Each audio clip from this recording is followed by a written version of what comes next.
John 8:36. If the Son sets you free, you will be free indeed.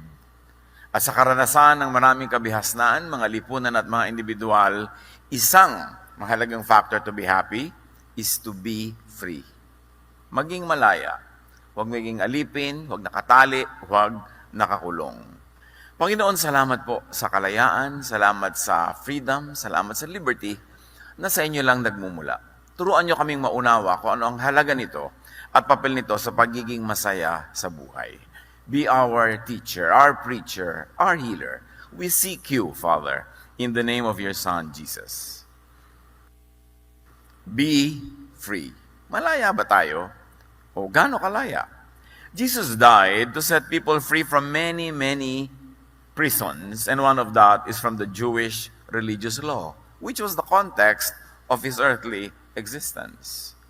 Kaya siya ipinapatay ng mga Jewish leaders because he was setting the people free from the many chains that made their lives miserable because of their intense religiosity and the many religious laws that were also the legal laws of their land.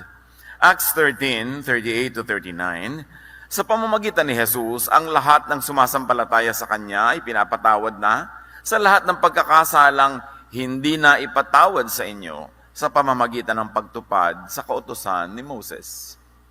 So malinaw na malinaw sinasabi, yung mga kautusan ni Moses, kahit anong ginawa niyong pagsunod, hindi na kayo napatawad, hindi na kayo nakapasa, natali lang kayo, lalo kayong lumubog. Pero si Jesus, pinalaya kayo sa lahat ng mga yan. You were set free from the punishment of the sins that were inflicted upon by the law to the people. Pero hindi lang yun, napakarami niyang kinancel, napakarami niyang ni-re-explain, reshape, recolor ng mga laws that made life a lot easier for the people. Galatians 5:6, for in Christ Jesus neither circumcision nor uncircumcision has any value. The only thing that counts is faith, expressing itself through love. So here, the metaphor of circumcision standing for all the laws, the religious requirements of the Jewish religion. At sinasabi ng Galatians, kay Kristo, binaliwala ang lahat ng requirement na yan at inari kayong ganap.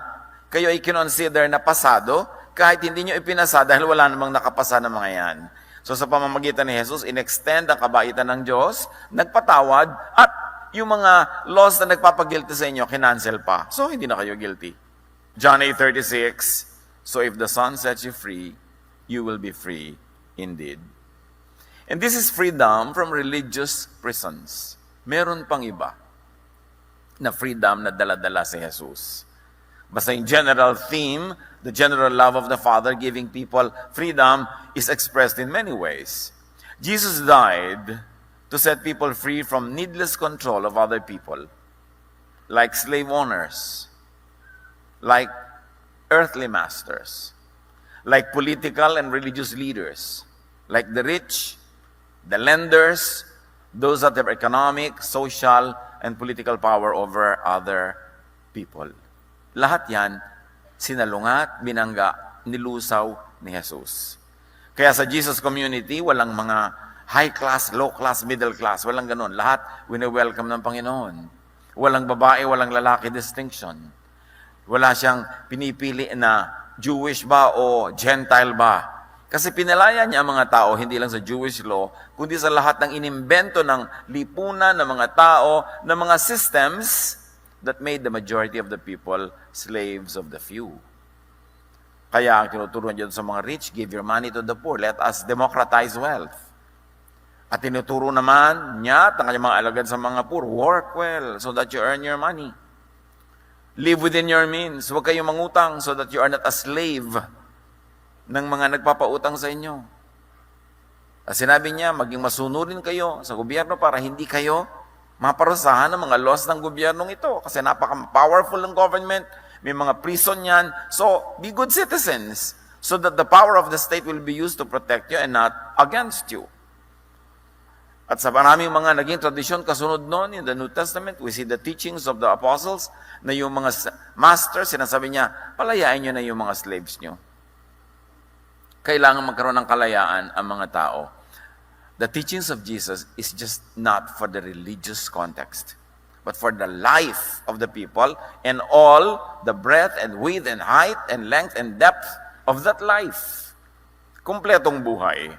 Luke 4:18 to 19, the Spirit of the Lord is on me, because He has anointed me to proclaim good news to the poor. He has sent me to proclaim freedom for the prisoners and recovery of sight for the blind, to set the oppressed free, to proclaim the year of the Lord's favor. Kaya ang mga pagpapagaling ng Panginoong Hesus, totoo, physical na pagpapagaling, pero symbolic din, metaphor, talinghaga. Yung bulag nakakakita, kasi ang pagkabulag, napakalaking prison. Yung nakakulong ka sa kadiliman, hindi ka makagalaw, hindi ka makakilos, wala ka makita, kulungan. Yung mga lumpo, pinalakad para hindi sila makulong sa kanilang mga higaan at mga kung saan sila mapaupo, doon na lang sila maghapon kung hindi sila buhatin ng iba. Yung mga may sakit, nakukulong sila. Hindi sila makakilos, hindi sila makapaghanap buhay, na-exempt sila from society, they are expelled, especially kung mga leper, pinagaling niya lahat. Lahat ng tema niyan, mga kapatid, pagpapalaya. Pati yung mga wala kang magawa dahil Sabat, sinabi niya, Sabat was made for you, you were not made for the Sabbath, pinalaya niya yung mga tao sa pagkakakulong sa schedule ng kalendaryo. Yung mga hindi ko ito pwedeng kainin, yan lang ang pwede kong kainin, pinalaya niya mga tao. Kainin niyo lahat yan, hindi kayo mapapahamak spiritually, although clinically and physically, pwedeng baka marumi talaga yan, but no, heaven will not take it against you in a spiritual way. Puro pagpapalaya. This is the Jesus mission. And this should be the Christian mission, not just congregational conversion of people, not just religious membership, but for all people, whether they are inside or outside of your religious walls. It is the will of God through Jesus that people should be free. Pero parang walang nangyaring Jesus. Lahat pa ng mga oppressors na yun, nandito pa rin sa paligid natin. Oppressed na oppressed pa rin ang mga mayayaman na mahihirap. Oppressed na oppressed pa rin ang mga male ang maraming female. Oppressed na oppressed pa rin ang mga amo ang kanilang mga katulong, ang kanilang mga tauhan. Parang walang nangyaring Jesus. At ang nakakalungkot sa loob mismo ng Christian Church, patuloy ang ganitong mga pagkukulong at pagtatali sa mga tao. Babae ka, ito lang pwede mong ministry. O ganito ka, ganun. Maraming mga kulungan na naman. You want to be happy? You want the work of God through Jesus become effective in your life? Be free. Goal dapat ng tao to be free. Romans 8:1-2. Kaya nga, hindi nahahatulang maparusahan ang mga taong nakipag-isa na kay Kristo Jesus. Wala na ako sa kapangyarihan ng kasalanan at kamatayan sapagkat pinalaya na ako ng kapangyarihan ng Espiritong nagbibigay buhay sa pamamagitan ni Kristo Jesus. Again, there is a religious flavor to this kind of freedom. Kasi marami tumanggap na kay Jesus, naniniwala na kay Jesus, takot na takot pa rin, ay pag nagkasala ako, pupunta na naman ako sa hell. Nakakulong ka na naman sa issue of sin, sa issue of guilt. Balik na naman yung mga bawal kainin at hindi pwedeng kainin, anong dapat isuot, anong dapat at ganito. Balik sa pagkakakulong ng mga tao. Kaya ina-emphasize, malaya na ako sa kanyang mga bagay. I am free to do anything that is not harmful to others. And remember this, your freedom stops where the freedom of other people already begin. Hindi ko mo free ka, ay pwede mo nang guluhin lahat ng tao, agawan sila, nakawan sila. Kasi ang iyong mga karapatan, ang iyong mga kalayaan ay hanggang doon lang sa kung pwede ka na ngayong sumaklaw sa karapatan at kalayaan ng kapwa. You are free to do good, but not to do bad, especially bad things against other people. Ironically, the Christian church could and has become another chain and another prison. Suriin ang kasaysayan ng Christianity in the last 2,000 years, naging kulungan na naman siya.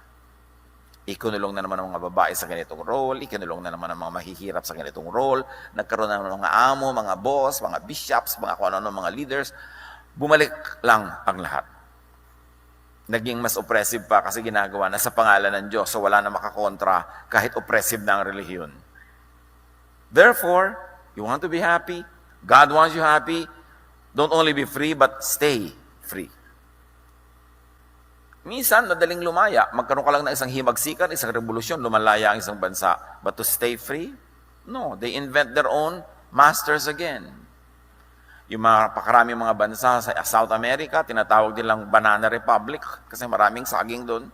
Pero kasi nagpalaya sila sa mga sarili nila against the former colonizers, pero they have their homegrown dictators. So, ganun din naman ang ending. Hindi rin sila naging free, sandali lang. Napaka-importante na unuunawa natin that to want to be free, to set yourself free, and to set others free is a godly project. Yan ang gusto ng Diyos para sa atin. Hindi yung turo ng relihiyon, magdusa ka na anak, magtiis ka anak, meron kang premyo sa langit. Yan ang mga pang-uto, panghikayat, panghipnotismo ng relihiyon para payagan mo na itali ka, payagan mo na huthutan ka, payagan mo na alilain ka na naman, yun na nga ang nilabanan ni Jesus. Galatians 5:1, it is for freedom that Christ has set us free. Stand firm then, and do not let yourselves be burdened again by a yoke of slavery. Slavery to any political, economic, religious, social, personal, cultural institutions, even personal ties. Kaya sa Luke 9:59-60, isang hiwaga ito sa maraming nag-aaral ng Bible. Jesus said to the man, "Follow me." But he replied, "Lord, first let me go bury my father." Jesus said to him, "Let the dead bury their own dead, but you go proclaim the kingdom of God." Sabi rin ba, anong kalapastanganan nito? Bakit ililibing lang naman niya yung tatay niya, hindi pa pinayagan ni Jesus? A few days na lang yun. Hindi lang yun ang nakataya dito. Nakataya dito yung buong metaphor ng taong pagkakaalipin niya sa kanyang pamilya. And really, the family could be an oppressor. Hindi ka makapag-asa-asawa dahil ang dami-dami mo naging responsibilidad sa iyong mga pamangkin. Hindi ba prison yan? Hindi ka makagawa ng mga gusto mong gawin dahil ayaw ng mga matatanda sa inyo na itong pag-aralan mo. Kailangan ito. Napakaraming oppression sa loob ng family at napakaraming nating tradisyon na napaka-oppressive. Tulad yan, paglilibing. May ipinapagawa na sa kanya si Jesus, lumakad ka na, declare the kingdom of God, gaano katagal pa bago matapos ang libing? So, nakatali siya sa ganung tradisyon. Tayo man, nakatali sa napakaraming tradisyon. Tradisyon ng pamamasko. Kahit wala ka ng pera, magungutang ka para may pamasko. Hindi ba nakakakadena yung tradisyon na yan? Nakakatanggal ng ating mga kalayaan? Marami tayong mga gustong gawin na hindi natin magawa because it's against the tradition of our town or against the tradition of our family. But the Lord gives a lot of premium to individual and personal freedom. At kitang-kita dito sa sinabi niya, hayaan mo na yung mga dead ang magbury ng kanilang dead. Ikaw alive, you're spiritually alive, go and preach the kingdom. Dahil maraming nakataya na kaluluwa na kailangan maligtas na sila. Pero huwag mong hayaan ang ganyan mga sentimiento, ang ganyan mga drama, ang makapigil sa iyong spiritual development. Marami tayong mga isinasaalang-alang, kaya buong buhay para tayong alipin ng iba. Ano kaya, hindi ko ito maisuot, mapapagalitan ako ni ganun. Hindi ko yun magawa kasi ganun. Hindi ko maibig ang gusto kong ibigin kasi may kontra akong tiya. Ang daming kumokontrol sa buhay natin, parang hindi nangyari si Jesus. In fact, ginagawa pa nga si Jesus sa panakot. Magagalit ang Diyos, huwag kang sasaya. Magagalit ang Diyos, huwag mong gawin yan. Diyos pa ang ipinang sasangga sa mga sariling impositions ng kapwa. So, be free, stay free, and if you're faithful to God, set others free. Kung ikaw yung may kapangyarihan, ikaw yung may pera, ikaw yung mayaman, ikaw yung may impluensya, ikaw yung may tinig, set others free. That is high religion. 2 Corinthians 3:17, now the Lord is the Spirit, and where the Spirit of the Lord is, there is freedom. O may freedom nga ba? Sa mga churches, hindi natin pwedeng kantahin yan. Hindi natin pwedeng gamitin ng ganyang instrument. Hindi natin pwedeng gamitin. Ang daming hindi pwede. Sabi, when the Spirit of the Lord is there, there is freedom. This is freedom to do good. Not freedom to do bad, but to do good. Pero marami namang good, minamasama Kasi merong nang kokontrol at gusto niyang siya lang ang masunod. John 13:35, if you love each other, everyone will know that you are my disciples.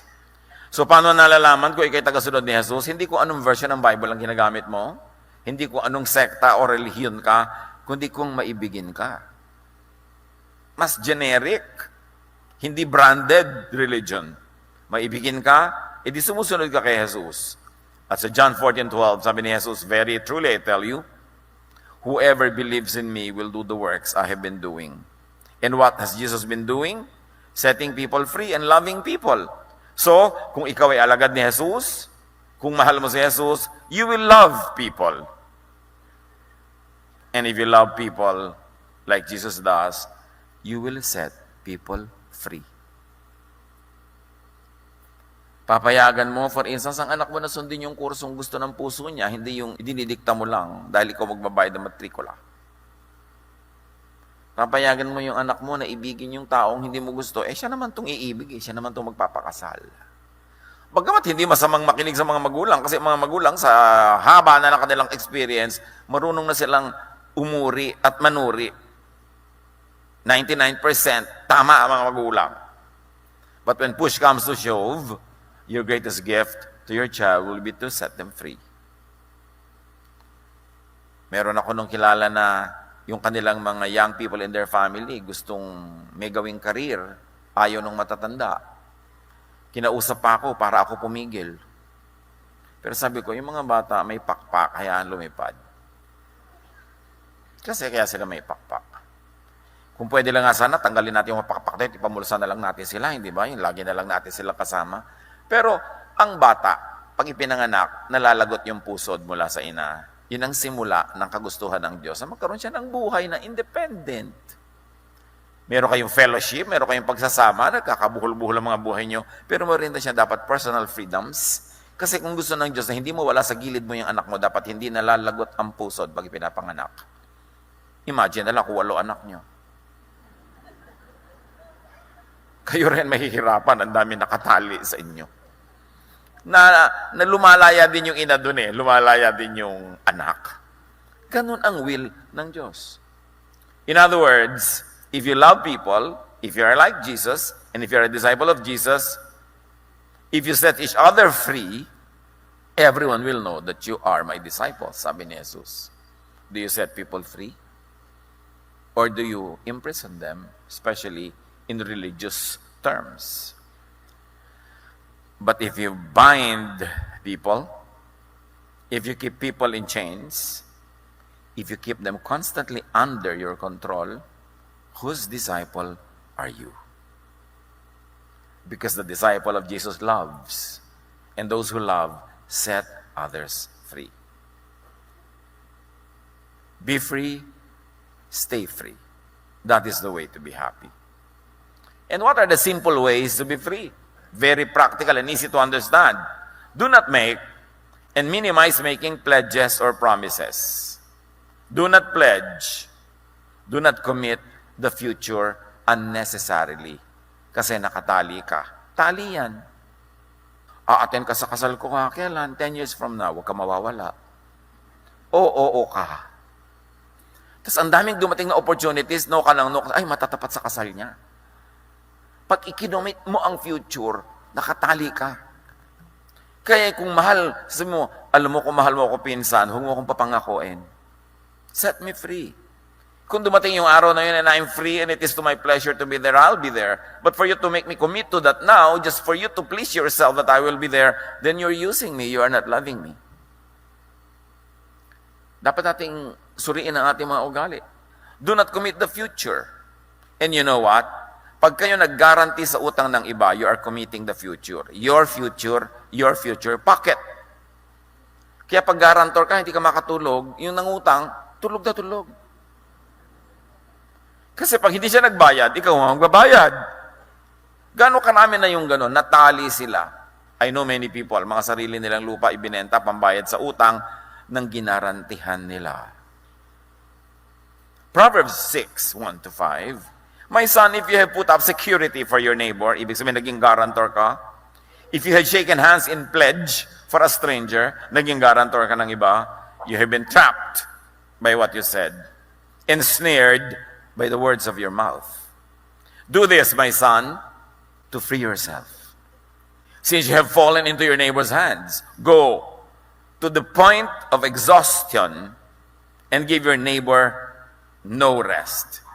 Allow no sleep to your eyes, no slumber to your eyelids, Free yourself like a gazelle from the hand of a hunter, like a bird from the snare of a fowler. In other words, kung nag-garantor ka, siyempre nag-aalala ka ngayon, bawiin mo agad. Gumawa ka ng paraan. Huwag kang magpahinga hanggang hindi mo nababawi yung guarantee mo. Who are you to guarantee the future for someone else? Magiging problema mo yan. Pero sabi mo, pero mahal ko po siya, kaibigan ko siya, gusto ko mag-guarantee. Okay, go! Pero tanggapin mo yung fact na ikaw ang nakatali at ikaw ang magbabayad yan pag hindi siya nakabayad. And if you can sleep with that, then go ahead. Ang Bible na nagsasabi. Kaya kung may mga humihiling sa inyo mga kapatid, ay, guarantee mo naman ako. Kapatid, sabi mo, nabasa mo na ba yung Proverbs 6? Verses 1 to 5. Hala, basa. Kasi Bible na ang may sabi. Proverbs 22, 26 to 27, do not be the one who shakes hands in pledge or puts up security for debts. If you lack the means to pay, your very bed will be snatched from under you. Clear yun. That's one way to be free. Huwag kayong mag-guarantee ng utang na may utang. Pero kung gusto nyo talagang mag-guarantee, tanggapin nyo from day one that there's a 99% possibility na kayo magbabayad. And if you can sleep with that, then go ahead. Pero kung hindi, huwag na lang. To be free, do not join organizations that make you pledge allegiance or a conditional submission. Nakita niyo napakarami mga fraternity, napapahamak yung ibang member kasi nagpe-pledge sila ng allegiance kahit anong pinagagagawa nila, kabulastugan, lahat sasali. Yung mga kung ano-ano mga societies, may mga sumpa-sumpa pa sa dilim, may mga kandi-kandila at bungo-bungo, liba na lang katipunan. Kasi mapapahama kayo. 1 Corinthians 6:12, I will not be mastered by anything. Magiging amo ko ba yan? Huwag na lang. Sasali ako dyan? Huwag na lang. Kasi magiging amo ko kayo, dadami amo ko. Do not swear. Promise? Say simply yes or no. Para huwag nyo masyado ibaon ang inyong sarili. James 5:12, above all, do not swear. All you need to say is a simple yes or no. Mas madali-daling bawiin yon kasi may kasama pang sumpa. Matthew 5:34, but I tell you, when you make a promise, don't try to make it stronger with a vow. So, importante yan. Paano po yung marriage vows? Yun nga. Kaya ka nagbabow dyan, you invest everything. So, hindi mo kayang panindigan, di huwag ka na lang mag-vow. Hindi huwag ka mag-asawa. Kasi sa pag-aasawa, you know why you have to make the vow? Because the person who enters this kind of contract and covenant invests everything. Kaya dapat pareho kayo matapat. Kasi invest siya ng invest, tapos ikaw hindi ka matapat, lugi siya. Kaya napaka-importante ng vow na yon. Now, do not be quick to make a pledge or a promise. Lalo sa bata, mangangako kayo. O sige, sa birthday mo, lalabas tayo para kumain. Alam nyo, kahit lumindol ng magnitude 10, birthday niya, kaya lumabas kayo. Kasi hindi niya kayo titigilan. Kasi nangako kayo. So, kailangan may mga, anak, pagka ganito, pagka ganon, gagawin natin. Kasi napakahirap din to pa rin yung mga pangako. At saka pagka merong naghihingalo, alam nyo, papangakuin kayo na alagaan lahat ng pamangkin nyo, mga kapatid. Hayaan nyo na muna mag-pass bago kayo dumating. Nagawa ko na yan. Alam ko, papapangakuin ako nito, pero alam ko talagang malapit na. Yung talagang ilang seconds na lang na nalagutan ng hininga doon ako dumating. Bakit ako pupunta doon, tapos mangangako ako? Mahirap yata yun. No? So do not make a pledge or a promise. Ecclesiastes 5:5, it is better not to make a vow than to make one and not fulfill it. Huwag pangako ng pangako. Yung iba, just to get out of a tight place, mangangako kayo, pero ang laki ng tightness na ikinomit ninyo, mas mahirap pa. So kung talaga magnono kayo, magno na kayo ngayon. Hindi pinipilit ka na isang tao mag-yes, para matigil na lang siya, mag-yes ka, pero alam mo, magiging no yun. Ang daming araw, linggo, buwan, napaplanuhin mo kung paano ka lalabas doon sa sinabi mong yes na yon. So ngayon na, magno ka na. Magtatampo po. Di ngayon na, kaysa pag hindi ka sumipot later, magtatampo rin yan, agahan mo na. Malaya ka pa. Huwag ka masyadong takot na takot sa opinion ng iba, baka magtampo, baka magalit. Eh, kung magtatampo ka dahil humihinga ako, edi magtampo ka. Alaga namang hindi ako huminga dahil magtatampo ka. I'm free. The Lord says me free. Hindi mo kailangan yung buhay ko gawing props para sa kaligayahan mo. Ngayon, kung yung kaligayahan mo rin, then we can walk together. But the Bible says, do two people walk together when they do not agree? The answer is no. They don't walk together when they don't agree. That's how you stay free. Don't be afraid to walk alone. Don't be afraid to be alone at times. Kesa may kasama ka nga, muchacha ka naman niya. Mabuti pa, wala kang dalang kasama. 1 Timothy 5:11-13. As for younger widows, do not put them on the list of beneficiaries that had responsibilities at that time. For their sensual desires overcome their dedication to Christ, they want to marry. Thus, they bring judgment on themselves because they have broken their first pledge. So apparently, nung first century church, yung mga widow, lalo young widows, inililista nila as young widows, nagiging member sila ng very exclusive group, sinusuportahan sila ng church, pinapakain sila, pero may mga kapalit yun, mga responsibility. Pero sabi nitong si Pablo, yung mga batang-bata pa mga byuda, huwag nyo nang isali dyan kasi, siyempre, kakarengkeng pa yan, mag-aasawa pa yan. So, ang gagawin ninyo, itinali nyo sila sa responsibility, tapos tatalikuran na lang nila yun, tapos magagalit tayo sa kanila, huwag na lang. Huwag nyo na silang isali para free sila. Huwag nyo silang ipasubo. Huwag nyo silang ilagay sa conflict at kahihiyan later. Di ba? Magpe-pledge ka kung ano-ano mga pledge dahil sa relihiyon, tapos hindi mo naman matutupad, ititiwalag ka rin, magagalit sila sa iyo, mapapahiya ka, huwag ka na lang mag-pledge. Sabihin mo na lang, let's see. Kesa sabihin mong yes. One of the best ways to stay free is to never say yes at once. Lalo may power ka, may humihiling, sabihin mo, I shall see. Ganyan daw si King Louis XIV of France. Ang dami-dami niyang friends na humihingi ng favor. Wala siya sinasagot ng yes agad. Sinasabi niya, I shall see. Para mapag-isip-isipan pa niya. At sabi ng isa daw, I thought you were my friend. At sabi ng hari, the king has no friend. Hindi ibig sabihin na mayabang yung king. Ibig sabihin, I am responsible to all. I cannot be friendly to anybody at the expense of the whole citizenry of the kingdom. Sabi niya, a person of responsibility cannot have many friends because he or she will prostitute the position for the sake of the friend. So pag tumanggap ka rin ng responsibility, tanggapin mo yan na you will not keep many friends because you become friend of the whole nation or the whole company or the whole group. May pananagutan ng power. Itatali ka rin ng power kasi marami kang pananagutan. Remember this, to be happy and stay happy. Do not say a big no when you're feeling bad. Pag galit ka, masama ang iyong pakiramdam, mukhang malungkot, mukhang walang perang darating, do not say a big no. Kasi commitment din yun. Baka mapasubo ka at magsisi. Because usually, when you're in a bad mood, your tendency is to say no. So you say, I shall see. Later, not now.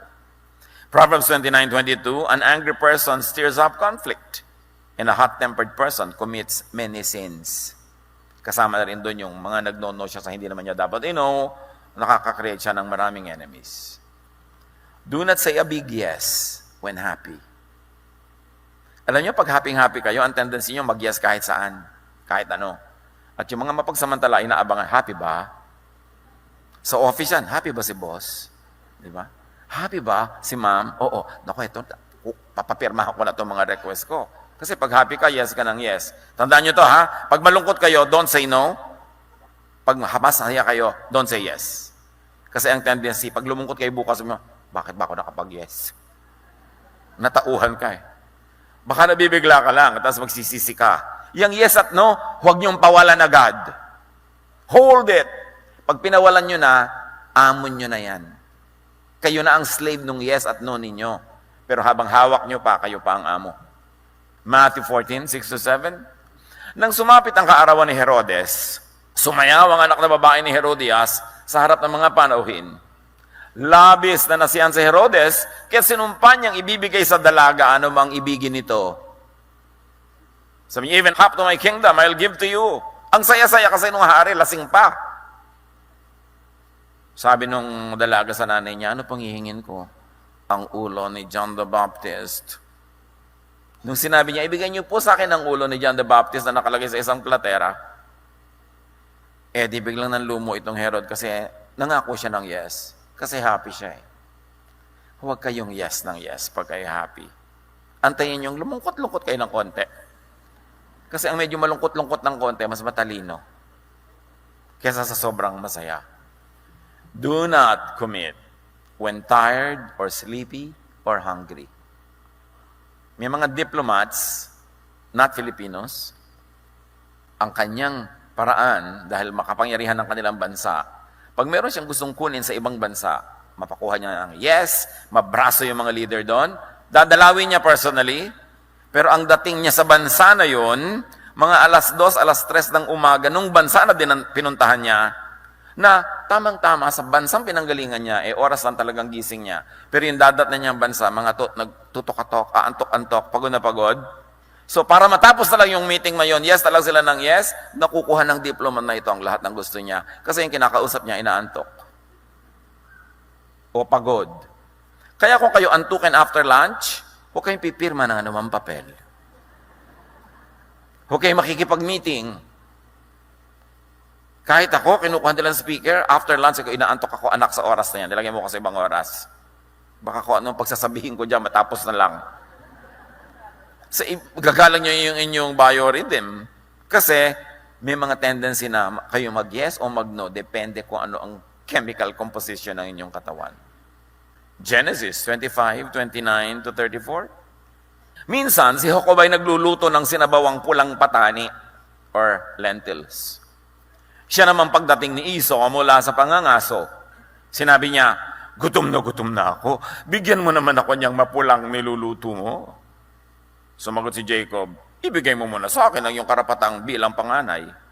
Yung karapatan ng panganay, kanya lahat yung napakaraming privilege. Gutom na gutom dumating si kuya. Si Bunso nagluluto ng napakabangong lentil na sinadya niya to talaga, I'm sure. Pagdating ng kuya niya, sabi, gutom na gutom ako, pakanin mo naman ako. Ibigay mo muna sa akin ang karapatan mo bilang panganay. Ibig sabihin, ako ng superior sa'yo, ang mana mo, mana ko na. Payag na ako, sabi ni Esau. Aanhin ko pang pagiging panganay kung mamamatay naman ako sa gutom.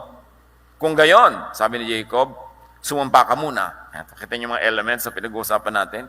Sumampa nga si Esau at ibinigay kay Jacob ang karapatan ng pagiging panganay. Ibinigay naman ni Jacob kay Esau ang niluto niyang gulay at binigyan pa ito ng tinapay. Nagmukha pa mabait. Kasi gutom. Mga kapatid, magtrabaho tayo, sikapin nating maging independent, kasi pag gutom tayo, napakadaling isuko ang ating mga karapatan.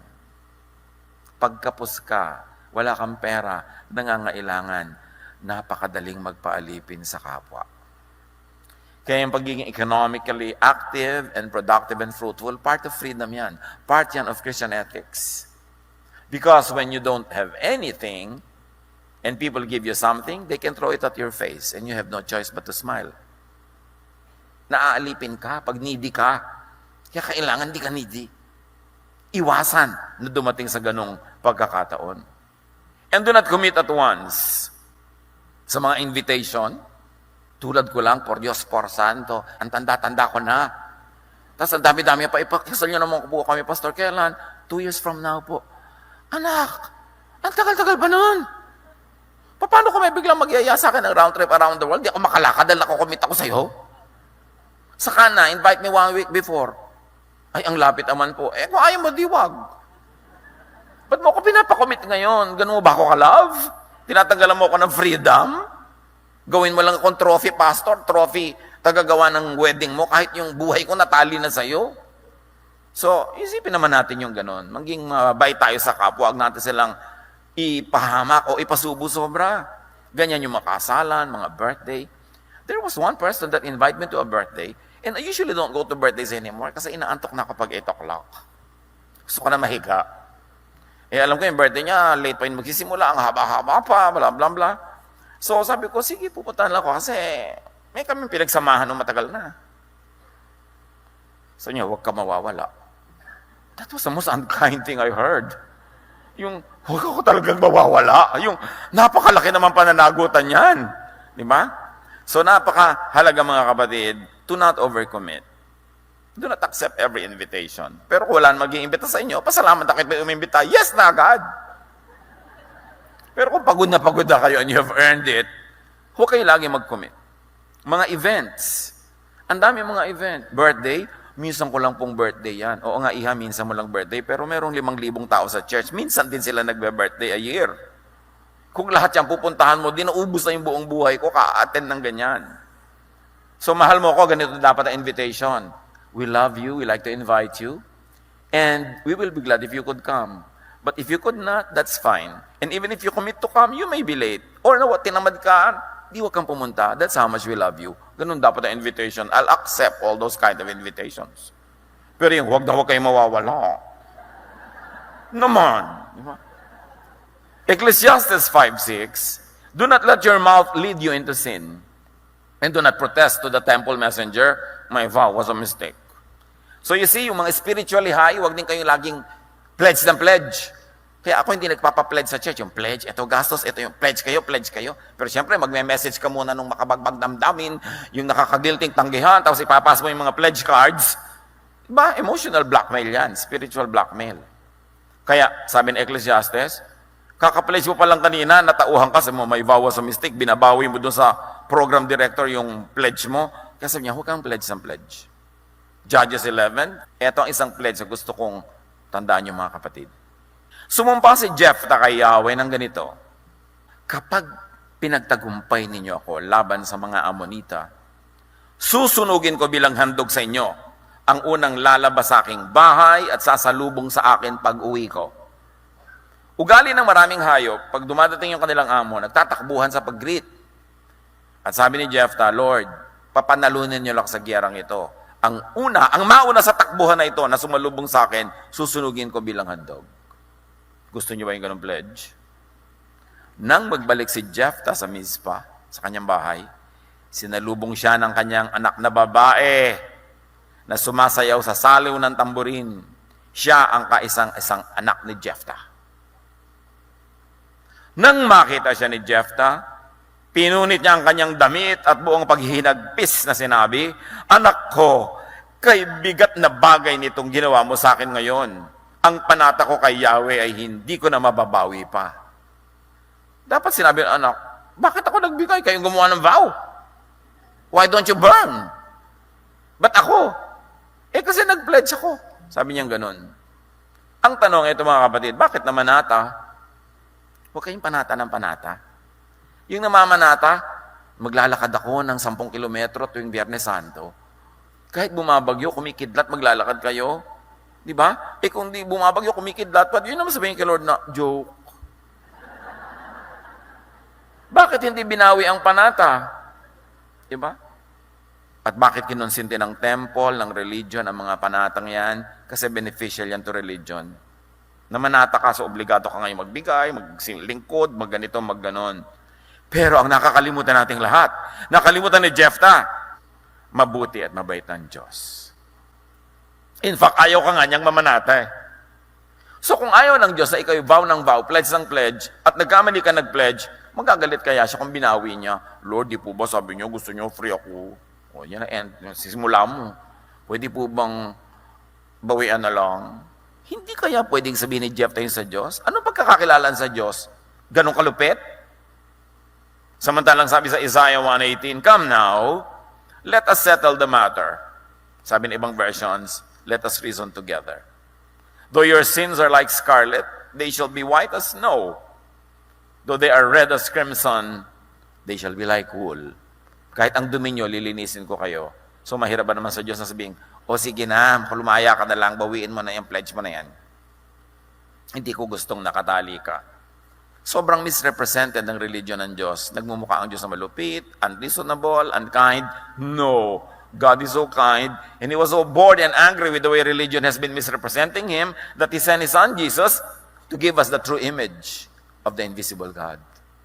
And the God that Jesus presents is a God that's loving, kind, forgiving, accommodating, accepting. Do not commit until you have heard the counsel of a contra. Alam niyo sa buhay natin, may mga kontrabida, di ba? Yung nagsashopping kayo, gustong-gusto mo, kailangan mo ba yan? Bibitawan mo tuloy itong binibili mo. So, pero sa mga, sale. Sale nga, pero kailangan mo ba? So, end ka ngayon uwi na wala kang dala. Malaki ang ministry ng mga kontra. Kasi kung minsan sa ating mga kabaliwan, sila ang nagbibigay sa atin ng katinuan. Huwag kayong gagawa ng malaking desisyon na hindi kayo nakakakonsulta sa mga kontrabida. So, text mo na, huy, kontra, halika nga, magkape tayo. Pakinig ng mga ideya mo na nakakasira ng loob. Di ba? Kaya ang kasama nyo lagi, sulsol. Pero pag gusto nyo talagang bibili nyo, ang isama nyo ay sulsol para matuloy. Pero kung nalilito kayo, alam nyo mahalagang desisyon to, listen to the contrast. Proverbs 15:22, plans fail for lack of counsel, but with many advisors, they succeed. Which ibig sabihin din, pag hihingin mo pa yung counsel ng iba, you take time. Nasunod din yung gusto natin na huwag ka mag-decide agad. Kasi naiiba ka pag dumadaan ng minuto, oras, araw. So, hayaan mo muna mag-settle down. Yung tunay mong damdamin, huwag ka magpadala sa bugso, sa silakbo ng damdamin. Kaya ang sabi ng matatanda, nung araw na naglalakad pang nakayapak ang mga tao at nakakatapak ng mga tinik, ang naglalakad ng marahan, kung matinik ay mababaw. Ang naglalakad ng matulin, kung matinik ay malalim. Tama. Pag nagmamadali ka, mas malaki ang damage. Proverbs 20:25, it is a trap to dedicate something rashly and only later to consider one's vows. Yung vow na naman na yan. Yung nag-vow ka of celibacy, kaya mo talaga? Yung nag-vow ka ng ganito? Yung 12 anyos ka pa lang, nag-vow ka of eternal virginity, kaya mo? Puro vow. Mga religious vows yan eh. Kaya marami mga tao tuloy, sa kanyang sobrang relihiyon sa buhay, kailangan ng psychiatrist. Kailangan ng counsel. Kasi masyadong nasusupress. Masyadong nire-repress ang mga tao. So, importante, don't be in a hurry before you make a vow, before you make a decision, before you commit. Pag meron kayong commitment, lagi may escape clause. Yung if ganito ang nangyari, hindi na matutuloy yung commitment. Laging may escape clause. Every good general has a good escape route. Hindi pwedeng wala kang retreat route kung magaling kang general. Makukupot ka, makukorner ka, wala kang aatrasan. Ephesians 5:17, don't act thoughtlessly, but understand what the Lord wants you to do. Mag-isip. Take your time. Pag galit na galit ka, huwag ka rin magbibigay ng desisyon. Take your time. Pag kalmado ka, hindi ka extremely happy or sad, hindi ka extremely alone or with so many people, nasa gitna ka lang, wala ka sa extreme, that's when you are wisest. Sabi ni Solomon, a person who fears God will avoid all extremes. So when you are in an extreme condition, do not commit yourself. Be free as much as possible. Stay free. Set others free. Let others be free. This is how you will have a happy life. This is God's will for you. Panginoon, salamat po. Na napakabait nyo. Na ayaw nyo kami matali. Turuan nyo kami. Na makita ang mga tali, lalo yung mga invisible, na pumipigil pala para kami sumaya, lumaya, at maging mabunga. And teach us also to review our own selfishnesses na nagtatali ka namin ng iba for our own convenience. Lord, teach us to be like your Son, Jesus. Pagbulay-bulayan sumandali, ang napakahalagang mensahe ng Diyos tungkol sa kalayaan na ito.